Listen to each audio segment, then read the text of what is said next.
Universe कुछ लोगों को किसी विशेष उद्देश्य से बहुत ही स्पेशल तरह की एनर्जी के साथ पृथ्वी पर भेजता है। एक ऐसी एनर्जी जो उनमें गहराई से इस तरह समाहित रहती है जैसे कि यह उनके डीएनए में लिखी हो।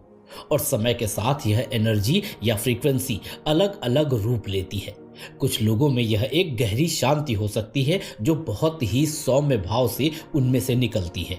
दूसरों के भीतर यह प्यार हो सकता है जो उनके आसपास के लोगों के लिए एक गर्मजोशी और अनकंडीशनल केयर के रूप में हो सकती है।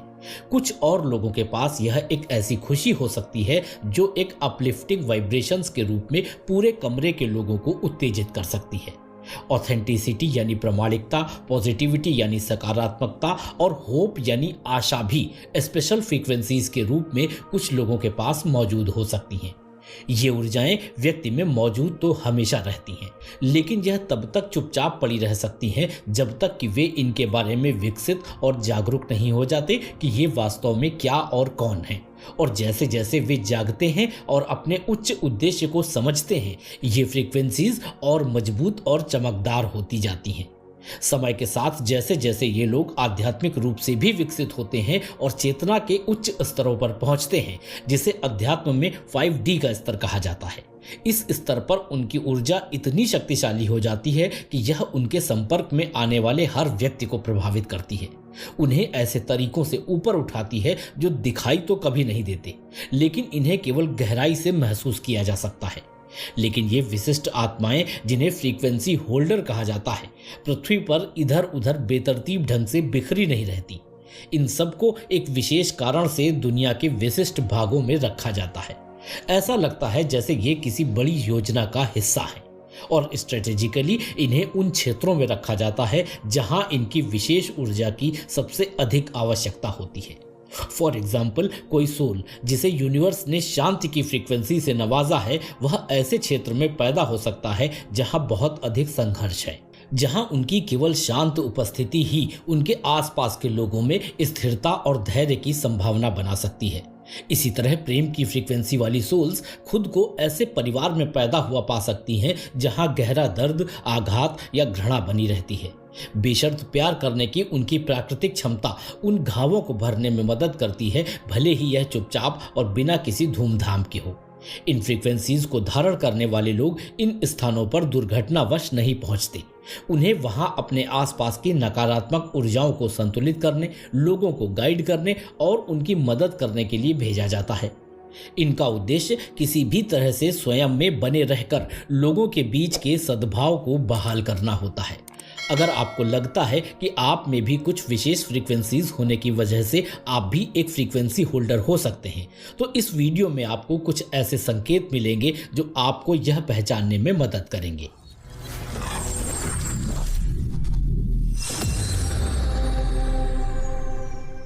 सबसे पहला और सबसे स्पष्ट संकेतों में एक है कि आप अक्सर खुद को मुश्किल परिस्थितियों में भी वॉइस ऑफ रीजन यानी तर्क आधारित आवाज बनते हुए पाते हैं। जब भी आपके आसपास हर कोई परेशान या अभिभूत होता है, तो उस समय ऐसा लगता है कि आपके पास शांत और स्पष्ट बने रहने की एक स्वाभाविक क्षमता है। आपके पास स्ट्रॉन्ग वैल्यूज और मॉरल्स के साथ साथ सही और गलत की स्पष्ट समझ भी हो सकती है, और ऐसे में आप अपनी मान्यताओं पर अड़े रहते हैं चाहे कुछ भी हो। दूसरा संकेत है एक सकारात्मक दृष्टिकोण होना। कई बार चीजें जब हाथ से निकलती हुई प्रतीत होती हैं, ऐसे में भी आप सकारात्मक पक्ष की तलाश करते हैं। हमेशा यह मानते हैं कि चीजें बेहतर हो सकती हैं और होंगी। आपको नई जगहों की खोज करने का भी गहरा शौक हो सकता है। आप लगातार यात्रा करने और दुनिया के अलग अलग हिस्सों का अनुभव करने के लिए आकर्षण महसूस कर सकते हैं। यहाँ तक कि आप पाते हैं कि आप दूसरों की तुलना में अधिक बार नौकरी या घर बदलते हैं, जैसे आपको आगे की जरूरत के लिए पहले से ही निर्देशित किया जा रहा है। नेतृत्व तो आप में स्वाभाविक रूप से हो सकता है, खासकर तब जब लोग आपके निर्णय पर भरोसा करते हैं और अक्सर मार्गदर्शन के लिए आपकी ओर देखते हैं। आप सक्रियता, महत्वपूर्ण कारणों के लिए लड़ने और जिस पर आप विश्वास करते हैं उसके लिए खड़े होने की ओर गहरा खिंचाव महसूस कर सकते हैं। प्रकृति के साथ जुड़ाव तीसरा संकेत है। आप में कुछ लोग पृथ्वी के साथ एक मजबूत बंधन और इसे बचाने की इच्छा महसूस करते हैं। जानवर, विशेष रूप से घरों में पाले जा सकने वाले पेट्स, एक अवर्णनीय तरीके से आपकी ओर आकर्षित होते हैं। आप यह भी देख सकते हैं कि आप किसी कमरे में ऊर्जा को ट्रांसफॉर्म कर सकते हैं। जहां भी आप जाते हैं वहां शांति या खुशी की भावना आ जाती है। कुछ फ्रीक्वेंसी होल्डर्स को ऊंची आवाजें सुनने का भी अनुभव होता है, जो एनर्जेटिक फ्रीक्वेंसीज की तरह लग सकती हैं। लेकिन कुछ भी हो, अंत में लोग आपकी उपस्थिति के प्रति आकर्षित हो ही जाते हैं, क्योंकि वे जब आपके पास होते हैं तो उन्हें बेहतर महसूस होता है। वे अक्सर अपने कंफर्ट या गाइडेंस के लिए आपसे संपर्क करते हैं, क्योंकि आपकी ऊर्जा उन्हें कॉन्फिडेंस और अश्योरेंस प्रदान करती है। फ्रीक्वेंसी होल्डर्स और लाइट वर्कर्स में अक्सर कुछ सिमिलरिटीज होने के बावजूद ये एकदम समान नहीं होते। लाइट वर्कर्स यहाँ इस पूरे प्लेनेट की ओवरऑल वाइब्रेशन को बढ़ाने के लिए और मानवता को सामूहिक स्तर पर ठीक करने में मदद करने के लिए हैं। उनका ध्यान सभी को एक साथ ऊपर उठाने पर केंद्रित होता है, जबकि फ्रीक्वेंसी होल्डर एक या अधिक स्पेसिफिक एनर्जी पर विशेष रूप से ध्यान देते हैं। फॉर एग्जाम्पल, कोई व्यक्ति जो प्रेम की आवृत्ति को होल्ड करता है वह दुनिया में प्रेम लाने पर ही ध्यान केंद्रित करता है। वे जो कुछ भी करते हैं उसमें प्रेम ही विकीर्ण होता है। अराजकता या कठिनाई के समय में उनकी प्रेमपूर्ण उपस्थिति एक कामिंग हीलिंग फोर्स के रूप में काम करती है, जो उनके चारों ओर की नकारात्मकता को काउंटर करती है। इसी तरह एक व्यक्ति जो शांति की एनर्जी को होल्ड करता है वह सबसे अशांत समय में भी शांति और स्थिरता की भावना लाता है। ऐसे लोगों की विशिष्ट आवृत्ति, फिर चाहे वह प्रेम, शांति, खुशी या आशा कुछ भी हो, एक अनूठी महाशक्ति के रूप में दुनिया के लिए एक उपहार के रूप में कार्य करते हुए चारों ओर की ऊर्जा को संतुलित करती है। ये लोग जब कहीं मौजूद होते हैं तो उनकी फ्रीक्वेंसी अराजकता के लिए एक विरोधी बल की तरह काम करती है, जो सद्भाव को बहाल करने में मदद करती है। लेकिन अक्सर इस पर किसी का ध्यान नहीं जाता, जबकि यह अविश्वसनीय रूप से प्रभावशाली होता है।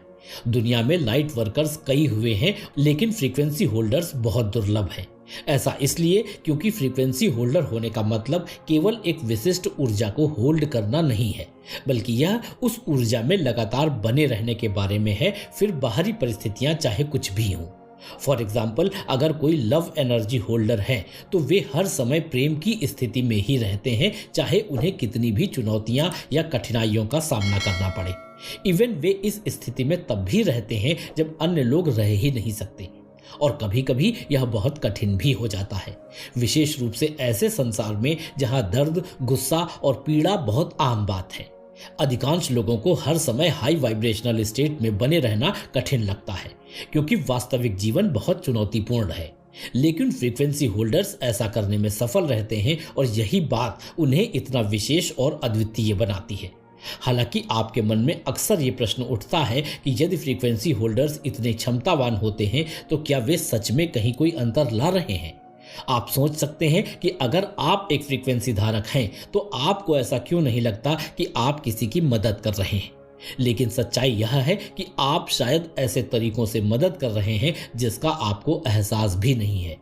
दुनिया के साथ अपने व्यवहार के बारे में एक बार सोचें। क्या आपने लोगों को तब भी प्यार नहीं दिया है जब दूसरों ने आपके साथ अच्छा व्यवहार नहीं किया? क्या आप हमेशा ही किसी तीखी बहस को शांत करने या किसी कठिन परिस्थिति में शांति लाने के लिए आगे नहीं आए हैं? क्या आप दूसरों में उनकी ऊपर उठने की स्वाभाविक क्षमता को पहचान कर उन्हें हिम्मत और सपोर्ट नहीं देते? क्या आप अपने परिवार और दोस्तों में प्रेम और पॉजिटिविटी का संचार नहीं करते? या आप वह व्यक्ति नहीं हैं जिनसे लोग मोटिवेशन लेकर इंस्पायर होते हैं? जब दुनिया एकदम असह्य या अस्त व्यस्त लगती है, तब भी क्या आप अपनी परिस्थितियों के सापेक्ष खुद को बेहतर कैसे बनाया जाए, भले ही छोटे छोटे तरीकों से ही क्यों ना हो, ऐसा नहीं सोचते? अगर आपने इनमें से किसी भी प्रश्न का उत्तर हाँ में दिया है तो आप दूसरों की मदद अपनी सोच से भी कहीं ज्यादा कर रहे हैं। आपकी फ्रीक्वेंसी अपना काम कर रही है, चाहे आपको परिणाम दिखे या न दिखे। कई फ्रीक्वेंसी होल्डर्स अपने प्रभाव से अनजान हैं, क्योंकि यह उनके लिए एकदम नेचुरल है। वे खुद को जरा भी खास या असाधारण नहीं मानते, वे बस स्वयं बने रहते हैं। वे ऑथेंटिक हैं और अपने जीवन को जुनून और उद्देश्य के साथ जी रहे हैं। उनमें से कई तो स्वयं को किसी भी तरह के सामाजिक मानदंडों या अपेक्षाओं से स्वतंत्र एक उन्मुक्त आत्मा के रूप में देखते हैं। ये अक्सर नई जगहों की खोज करने या बदलाव के लिए आकर्षित होते हैं और दूसरों की तुलना में अधिक घूमने के लिए एक खिंचाव महसूस करते हैं। ऐसा इसलिए क्योंकि ये अपनी ऊर्जा को दुनिया के विभिन्न हिस्सों में फैलाने के लिए ही बने हैं और इसके लिए जहां उनकी सबसे अधिक आवश्यकता होती है वहां वे जाते भी हैं। कई बार तो उन्हें इस बात का एहसास भी नहीं होता कि फ्रीक्वेंसी होल्डर्स को एक उच्च उद्देश्य के द्वारा वहां जाने के लिए विशेष रूप से निर्देशित किया जाता है जहां वे सबसे बड़ा प्रभाव डाल सकते हैं। यदि आपको अपने वर्तमान घर को छोड़ने या नई जगहों की यात्रा करने की तीव्र इच्छा महसूस होती है तो इस इंटरनल कॉलिंग पर ध्यान दें। इसके लिए मेडिटेशन और अपने इनर गाइडेंस से कनेक्ट होने के लिए समय निकालें ताकि आपको स्पष्टता और दिशा मिल सके। हो सकता है कि आपकी विशिष्ट आवृत्ति की दुनिया में कहीं और आवश्यकता हो। हर व्यक्ति फ्रीक्वेंसी होल्डर नहीं होता, इसलिए यूनिवर्स ने आपको वहां रखा है जहां आपकी सबसे अधिक आवश्यकता है। इससे कोई फर्क नहीं पड़ता कि आप अपनी यात्रा के बारे में क्या सोचते हैं या क्या महसूस करते हैं। मैं आपको आश्वस्त कर सकता हूं कि इस धरती पर आपकी उपस्थिति आप द्वारा सोचे जाने से कहीं अधिक अंतर ला रही है। इन संकेतों पर, इन साइंस पर भरोसा करें, अपने अंतर्ज्ञान का पालन करें और जानें कि आप ठीक वही हैं जहां आपको होना चाहिए। आपकी ऊर्जा दुनिया को ठीक करने में मदद कर रही है और यह एक सुंदर